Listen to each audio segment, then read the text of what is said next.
ஜீ தமிழ்ல ஒளிபரப்பாகி வந்துட்டு இருக்கிற சரிகமப்பா சீனியர் சீசன் 6 நிகழ்ச்சியில நடுவராக இருக்கிற சைந்தவி அந்த நிகழ்ச்சியில பேசுற விஷயங்கள் தான் இப்போ சோசியல் மீடியால பலரையுமே ஃபீல் பண்ண வச்சிருக்குது. அந்த வகையில அந்த நிகழ்ச்சியில ஒரு கண்டஸ்டண்டோட கணவர் சில மாதங்களுக்கு முன்னாடி தான் காலமாகி இருக்காங்க. அவங்களோட குழந்தை பத்தி சைந்தவி ரொம்பவே எமோஷனலா பேசியிருக்காங்க. அந்த வகையில பாடகி சைந்தவி பல இனிமையான பாடல்கள் பாடியிருக்காங்க. அவங்களோட பாடல்கள் பலரோட ஃபேவரட் லிஸ்ட்ல இடம் பிடிச்சிருக்கும். இவங்களோட பிறை தீரும் நிலவிலை பாடல் மட்டும் இல்லாம அவங்களோட ஒவ்வொரு பாடல்லையும் தன்னோட யூனிக்கான மேஜிக் வாய்ஸால மக்கள் மனசுல தனக்கென ஒரு இடத்தை பிடிச்சிருக்காங்க. அதே மாதிரி சைந்தவி நடிகரும் இசையமைப்பாளரும் பாடகருமான ஜிவி பிரகாஷை காதலிச்சு திருமணம் பண்ணிக்கிட்டாங்க. பல வருஷங்களா இவங்களோட திருமண வாழ்க்கை மகிழ்ச்சியாத்தான் போயிட்டு இருந்துச்சு. ஆனா இவங்க ரெண்டு பேருக்கும் கருத்து வேறுபாடு காரணமா கடந்த வருஷம் டிவோர்ஸ் பண்ணி பிரிஞ்சிட்டாங்க. இந்த தம்பதிக்கு ஆன்வி அப்படிங்கிற பெண் குழந்தை இருக்கிறாங்க. சைந்தவி திருமணம் முடிஞ்சு குழந்தை பிறந்ததுக்கு அப்புறம் உடல் எடை கூடிட்டாங்க. தான் எவ்வளோ முயற்சி பண்ணினாலும் தன்னோட உடல் எடை மாற்றத்தை என்னால் தடுக்க முடியல அப்படின்னு சொல்லிட்டு சைந்தவி பல பேட்டியில பேசியிருந்தாங்க. இந்த நிலையில சைந்தவி ஜிவி பிரகாஷை விவாகரத்து பண்ணியிருந்தாலும் அவங்க கூட நிகழ்ச்சிகள்ல ஒன்னா தான் கலந்துகிட்டு இருக்காங்க. அதே நேரம் நாங்க டிவோர்ஸ் பண்ணதுக்கு அப்புறமா ஃப்ரெண்ட்ஸா தான் வாழ்ந்துகிட்டு இருக்கோம் அப்படின்னு சொல்லிட்டு சைந்தவி மற்றும் ஜிவி பிரகாஷ் இவங்க ரெண்டு பேருமே சொல்லியிருந்தாங்க.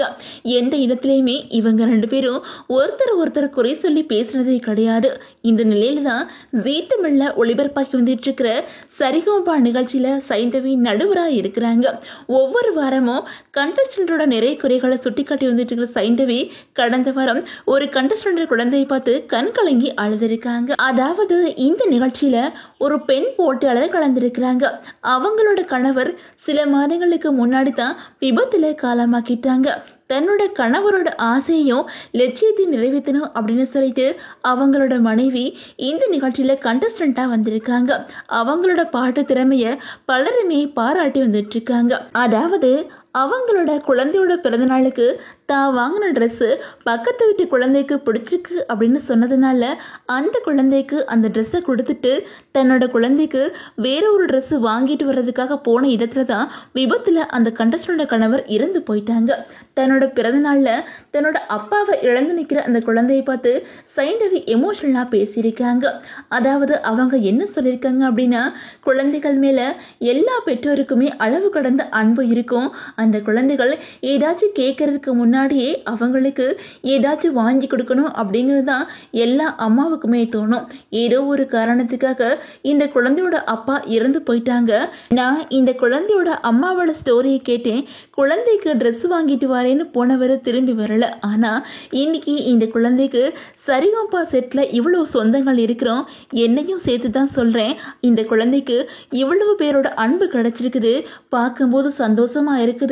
தந்தை இல்லாத வழி எந்த குழந்தைக்கும் வரக்கூடாது அப்படின்னு சொல்லிட்டு தான் நான் நினைப்பேன்.